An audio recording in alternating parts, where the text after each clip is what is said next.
Bismillahirrahmanirrahim. Assalamualaikum warahmatullahi wabarakatuh. Alhamdulillah wassalatu wassalamu ala nabiyyina al-mursalin nabiyyina Muhammadin wa ala alihi wa ashabihi wa man tabi'ahum bi ihsanin ila yaumiddin. Asyhadu an la ilaha illallah wa asyhadu anna Muhammadan abduhu wa rasuluh. Ballaghar risalah wa addal amanah wa nasahal ummah wa tarakaha 'alal mahajjatil bayda lailuha kanahariha wa la yazighu anha illa halik wa sallallahu ala Muhammadin wa ala alihi wa ashabihi wa man tabi'ahum bi ihsanin ila yaumiddin. Amma ba'du. Ikhwani fillah rahimani wa rahimakumullah. Kita akan melanjutkan program kuliah Manhajud Dakwah dalam bab tentang memunculkan generasi unggulan. Generasi unggulan. Kita sudah pada sesi pertama kita sudah membahas tentang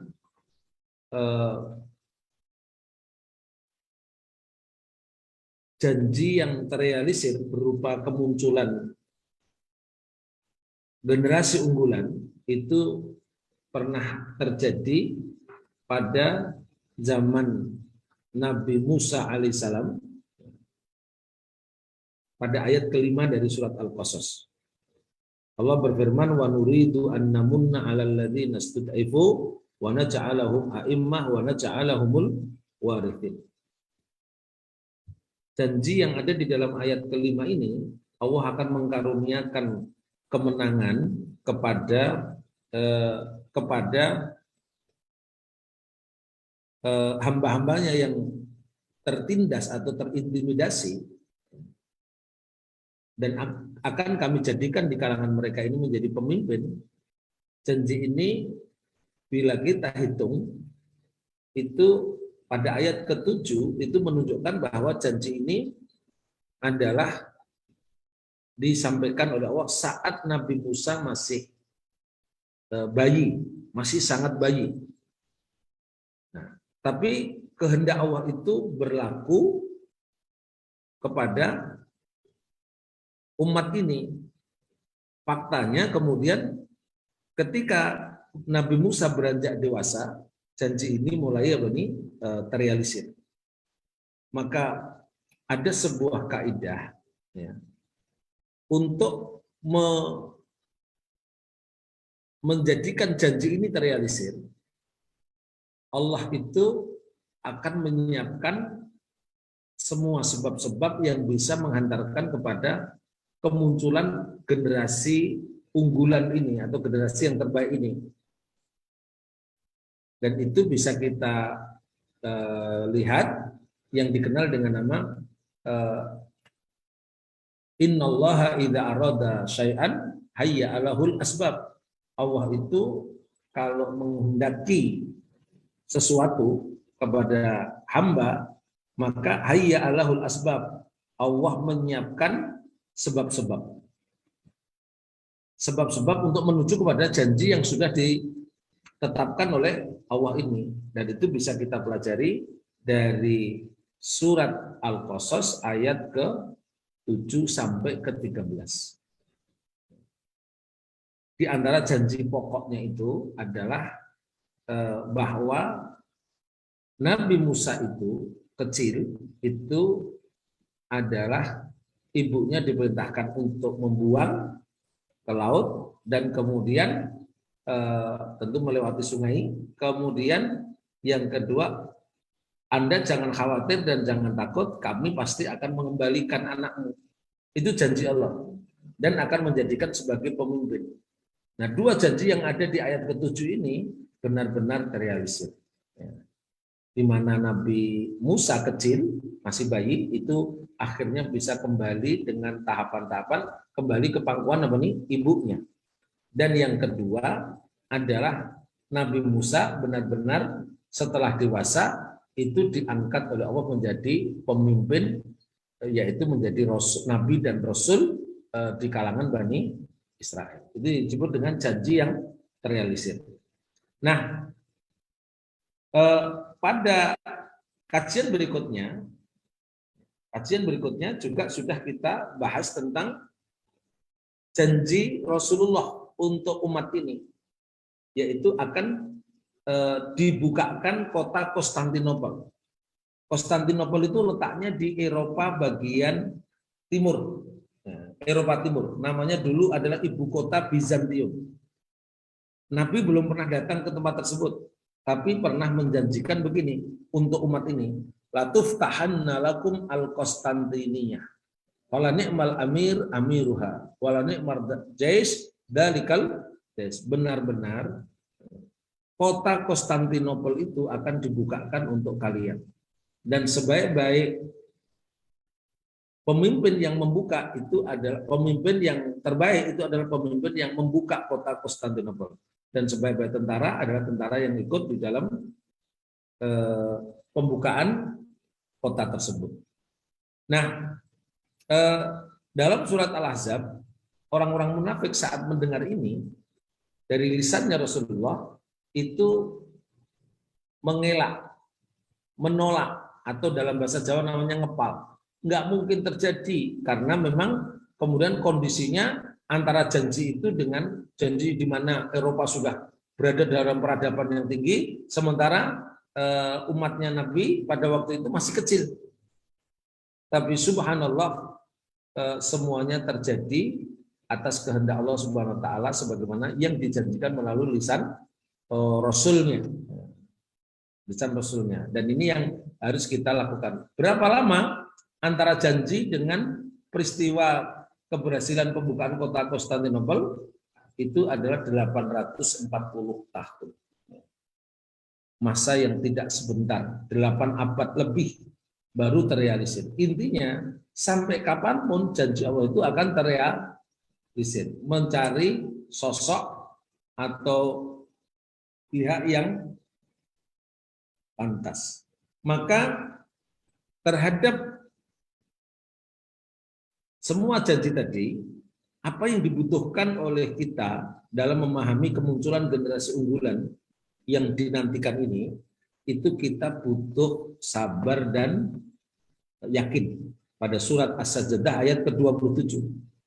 Wa ja'alna minhum a'immatan yahduna bi amrina lamma sabaru. Kami jadikan di kalangan mereka ini ada pemimpin yang akan memberi petunjuk.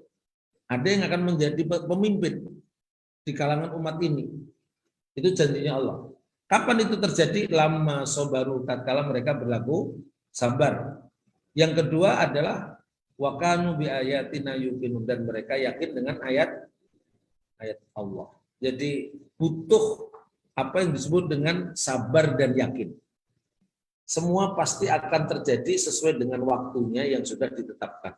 Kita butuh sabar dan yakin. Kenapa? Karena tidak sedikit orang berjalannya panjangnya perjalanan, kadang orang itu terjadi berjatuhan. Nah, hadirin yang dirahmati Allah SWT, pada bagian yang kedua ini, bagian yang kedua itu kita akan membahas tentang beberapa janji yang terrealisir di abad modern ini. Saat kita sekarang ini masih hidup. Saat kita masih hidup.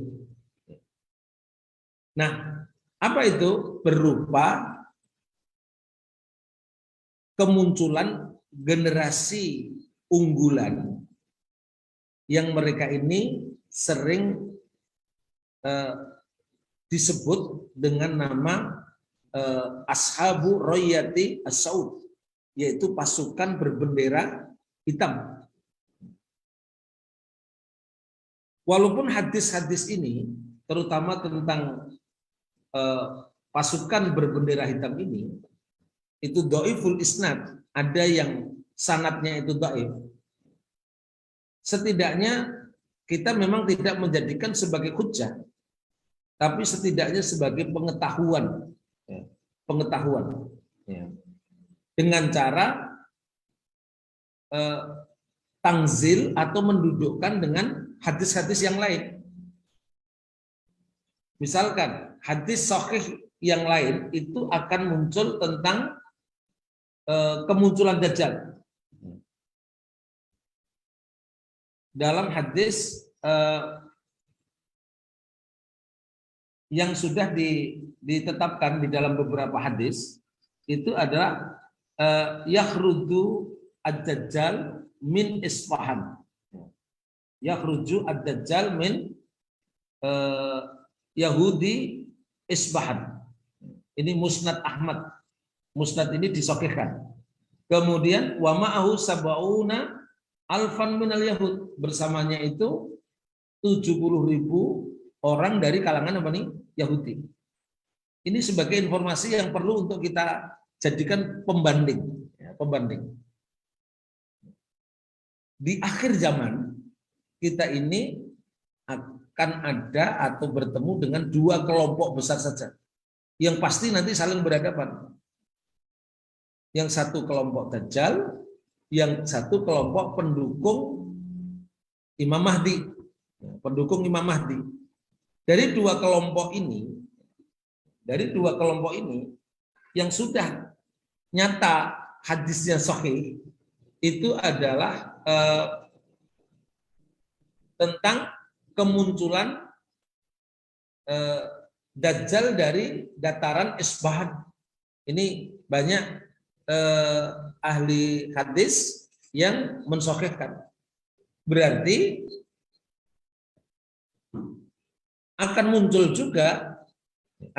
juga generasi yang menjadi lawannya Dajjal. Sebab kita tiap hari itu kita memastikan untuk tidak berada di barisan Dajjal dengan berdoa pada setiap tahiyat akhir, Allahumma inni a'udzubika min adzabi jahannam wa min adzabil qabri wa min fitnatil mahya wal mamat wa a'udzubika min syarri fitnatil masiihid dajjal. Pasti kita tidak ingin berada di situ. Jawabannya karena hanya ada dua kelompok.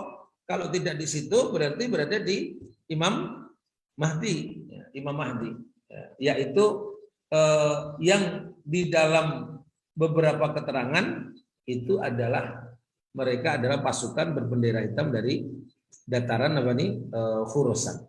Nah, terlepas dari kontroversi perbedaan cara memandang ini, tapi fakta yang kita dapati sekarang ini itu adalah bahwa kata Ustadz Budi Azhari yang paling pantas untuk menyandang ciri-ciri generasi unggulan di abad modern ini itu adalah Al-Qaeda dan Taliban. Begitu kata beliau. Dengan ciri-ciri yang kita banyak dapatkan, seperti yang ada di dalam surat Al-Maidah, seperti yang ada di dalam hadis-hadis tentang Taifah Mansurah dan Firqah An-Najiyah, itu kata Ustadz Budi Azhari yang paling pantas mereka. Jadi kita mengenali mereka ini dengan sifat-sifat yang mereka miliki, dan ini benar-benar terjadi di tengah-tengah kita.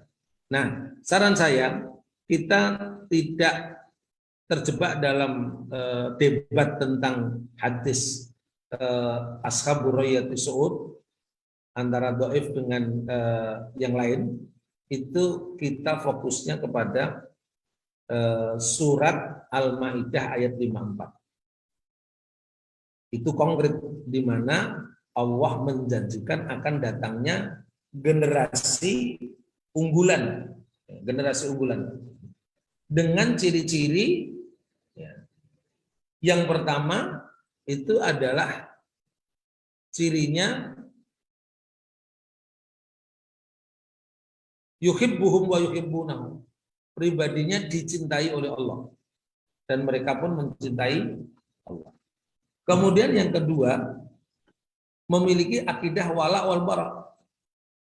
Yang ketiga, senantiasa menegakkan iqamatuddin melalui jalan jihad fisabilillah. Lalu yang keempat itu adalah i'dad, melakukan persiapan diri akan memiliki apa nih? Ketangguhan. Tangguh. Dan Ustadz Budi Azhari menyebut yang paling pantas ya, di abad modern ini untuk menyandang ciri-ciri itu adalah Taliban. Kenapa? Ya karena tangguh banget. Bayangkan ya, yang dihadapi itu adidaya Amerika. Yang kedua, waktu masa menghadapinya itu selama 20 tahun. Itu masa yang tidak sebentar. Tapi mereka gigih, bersabar dengan ini dan mereka ini menang. Dan bisa jadi itu adalah faktor kemenangan yang dikaruniakan oleh Allah Subhanahu wa taala. Jadi jelas dalam urusan hadis tentang Dajjal, tentang apa nih? Tentang Ashabur Rayyatis Su'ud, saya punya pandangan memang benar hadisnya itu dhaiful isnad atau dhaif dari sudut apa nih? Perawinya.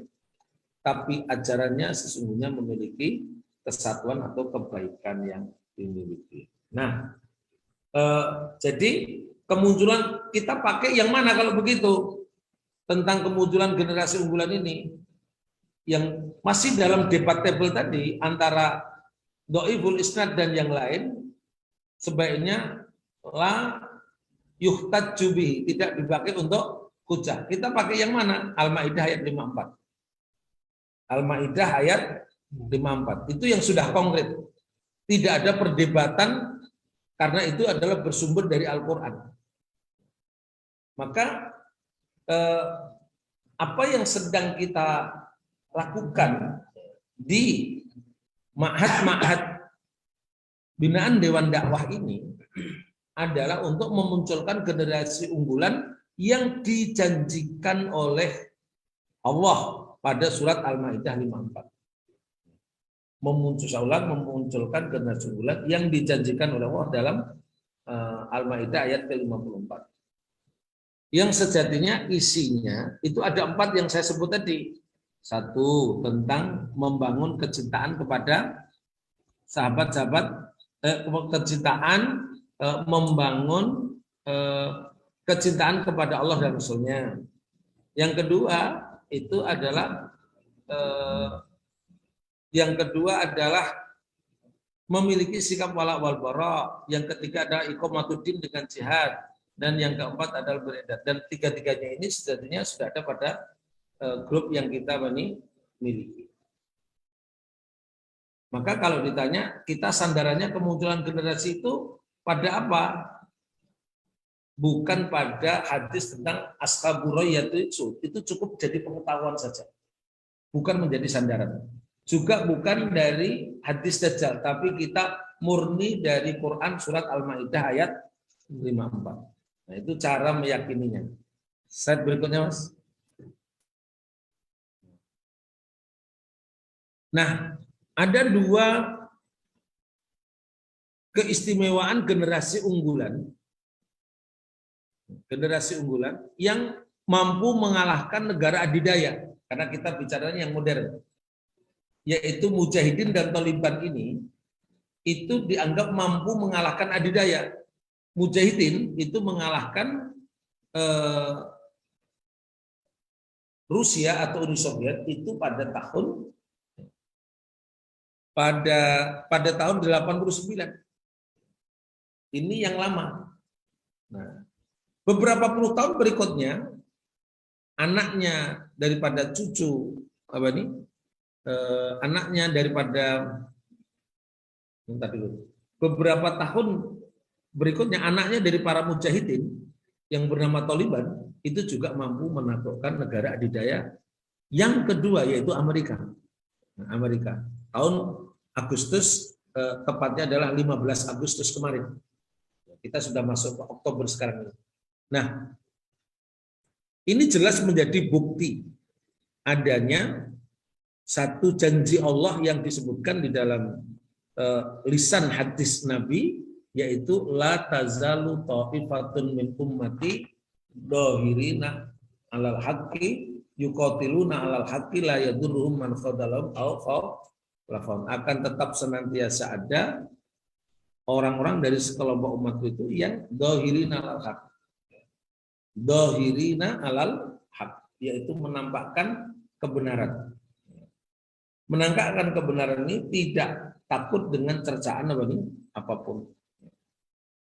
Ini sesungguhnya sesuatu yang penting untuk dijalankan. Nah, ada dua keunggulan dari kemenangan Taliban yang perlu dicatat. Keunggulan yang pertama itu adalah mampu menggerus keuangan lawan karena dengan konsep perang jangka panjang. Perang jangka panjang. Tercatat tidak kurang 20 tahun dari tahun 2000 sampai kemudian 2021. Dan itu tentang menggerus keuangan ini itu disampaikan oleh Joe Biden, penasihat militer Joe Biden yang mengatakan bahwa Joe Biden harus segera menarik pasukannya karena kita sedang berhadapan dengan pejuang-pejuang yang mengatasnamakan Tuhan. Nah, itu kata penasihat militer kepada, kenapa alasannya? Nah, alasannya penasihat militer ini mengatakan karena menghabiskan dana APBN, di mana jumlah biayanya per hari itu 4 triliun rupiah. Peperangannya itu 4 triliun rupiah. Bagaimana nasib harta benda mereka ini yang sadarnya baru setelah 20 tahun? Mari kita lihat surat Al-Anfal ayat ke-36. Innal ladzina kafaru yunfikuna amwalahum liyasuddu an sabilillah fasayunfikunaha summa takunu alaihim khasratan summa yughlabun. Orang-orang kafir itu akan senantiasa membelanjakan hartanya di jalan untuk menghalangi dari jalan Allah. Fasayunfikuna, mereka terus akan menggelontorkan summa takunu alaihim khasratan summa yughlabun. Mereka kemudian akan menjadi tangan hamba dan mereka akan dihinakan. Summa yughlabun. Mereka akan dikalahkan. Itu janji Allah. Dan janji ini tepat di abad modern ini terjadi. Keuangan mereka menjadi tergerus karena 4 triliun tiap hari, dan lama-lama kemudian Amerika menjadi bangkrut. Ini pelajaran yang menarik. Pelajaran yang kedua itu adalah alasan penasihat militer kepada Joe Biden itu karena di barisan Taliban itu ada Tuhan. Mau nyebut Allah belum bisa, jadi menyebut ada Tuhan. Nah, pernyataan ini kita juga diingatkan dengan pernyataan saat terjadi pertarungan antara Nabi Musa dengan Fir'aun. Sebagaimana disebut dalam surat Asy-Syu'ara ayat 61 sampai 63. Falamma tara al-jam'ani, kita suka bacanya namanya tara'atil jam'ani, tatkala mereka saling melihat dua pasukan tersebut,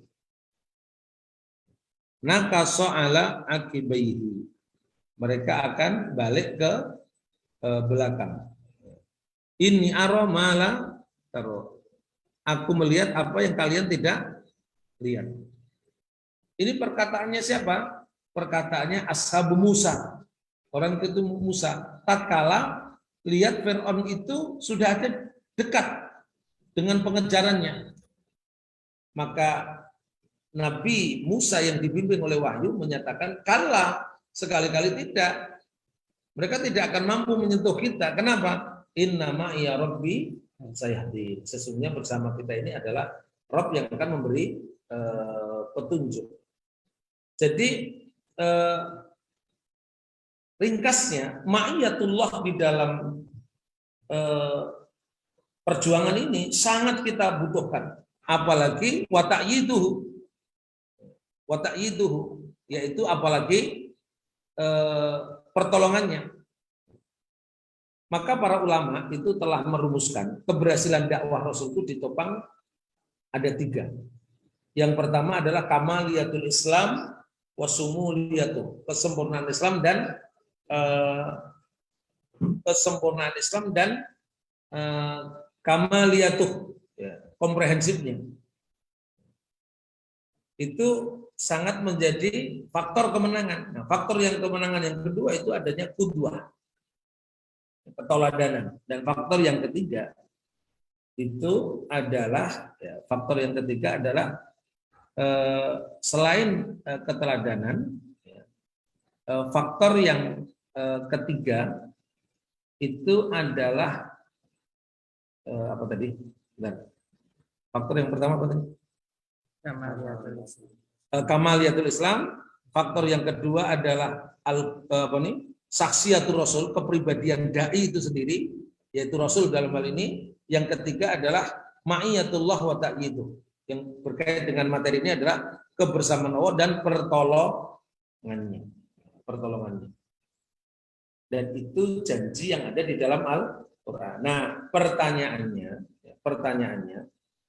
bagaimana mengundang pertolongan Allah? Nah, mari kita lihat, mengundang pertolongan Allah dan kebersamaan Allah di dalam barisan generasi unggulan ini. Nah, kita lihat pada slide berikutnya. Ya. Ada 3 cara untuk membangun ma'iyatullah. Ma'iyatullah itu kebersamaan Allah dan pertolongannya. Yang pertama itu mendekatkan Allah dengan nawafil. Mendekatkan diri kepada Allah dengan nawafil. Nawafil itu artinya hal-hal yang sunnah. Semua yang sunnah kita kerjakan. Sholat sunnah rawatib, sholat malam, sholat duha, sholat yang lain. Pokoknya yang bukan wajib. Itu kita harus lakukan. Karena nantinya Allah itu akan berada di dalam telinga yang dipakai untuk mendengar, penglihatan yang dipakai untuk melihat. Dan kemudian selain itu adalah akan ditemukan juga selain pendengaran yang dipakai untuk melihat, yang berikutnya adalah akan dipakai dalam kaki yang dipakai untuk berjalan. Itu akibat dari keseringan melakukan bentuk-bentuk nawafil. Maka selepas dari kajian ini, mari kita benahi dalam aspek menjalankan nawafil, karena ini menjadi cara Allah untuk memberikan kebersamaan dengan kita. Yang kedua, kita lihat, yang kedua itu adalah menjadi khairu ummah dengan menegakkan amar ma'ruf nahi munkar. Tetap menegakkan amar ma'ruf nahi munkar dalam keadaan apapun. Dalam keadaan apapun itu harus menegakkan amar ma'ruf nahi munkar. Sebagaimana itu diperintahkan dalam Al-Imran ayat 110. Kuntum khairu ummatin ukhrijat lin-nas ta'muruna bil ma'ruf wa tanhauna 'anil munkar. Nah, ini adalah karakter mereka yang menegakkan amar ma'ruf nahi munkar. Yang level yang kedua. Karena kita akan menjadi khairu ummatin atau umat yang dipilih. Nah, umat yang dipilih otomatis menjadi kekasihnya Allah Subhanahu wa taala. Ya. Kemudian yang ketiga itu adalah menjadi ahlul Quran. Ya, menjadi ahlul Quran. Apa ini ahlul Quran? Ya, ahlul Quran itu adalah pengertiannya ada 2. Pertama, ahlul Quran itu ya ahli Quran. Ahli tentang Quran. Itu yang akan menyebabkan pertolongan Allah itu datang. Yang kedua, selain ahlul Quran, pengertiannya adalah keluarga Al-Quran. Alias semua yang terlibat dalam Al-Quran ini. Kebajikan Al-Quran ini. Baik lunaknya maupun ringannya. Semua yang datang dari Rasul itu dijalankan karena dia menjadi ahlul Quran. Alladzina hum ahlullah wa khassatuh. Orang ahlul Quran itu adalah orang yang menjadi keluarga Allah dan orang yang diistimewakan. Nah, di Ma'had Matali ini sesungguhnya kita sedang memproses menjadi generasi unggulan, ya, generasi unggulan. Terima kasih ikhwah. Jadi di slide berikutnya tentang menyiapkan Al-Fatih dari tempat kita ini, ya, mengukir kesuksesan. Ya. Yang kedua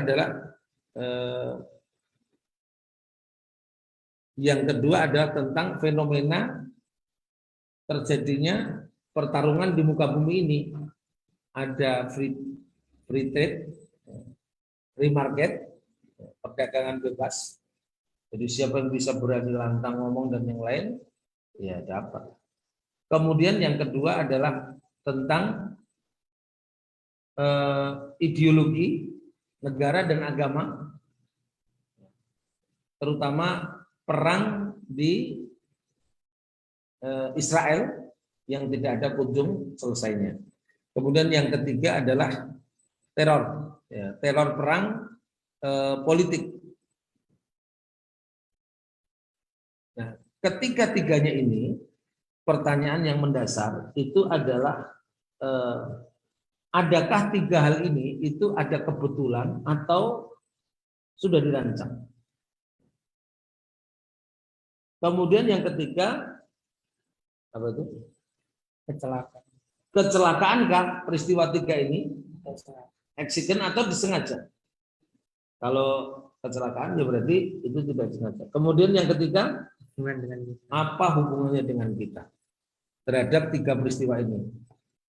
Free market, kemudian apa nih?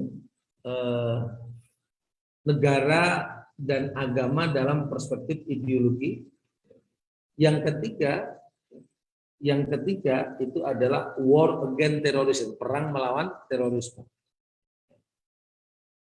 Mudah-mudahan bermanfaat. Nanti akan kita lanjutkan pada kesempatan lain. Bicaranya kita mulai tentang proses pengkaderan generasi unggulan. Ya, nanti silahkan dibaca hadis-hadis lanjutannya. Nanti kita akan ketemu terhadap nama orang-orang yang dikader langsung oleh Rasulullah SAW. Terima kasih Ustaz Rizky telah memberi waktu dan mohon maaf kalau pulang lengkap karena kondisi fisiknya belum bagus. Nanti insya Allah disempatkan waktu yang lainnya. Sekian, assalamualaikum warahmatullahi wabarakatuh.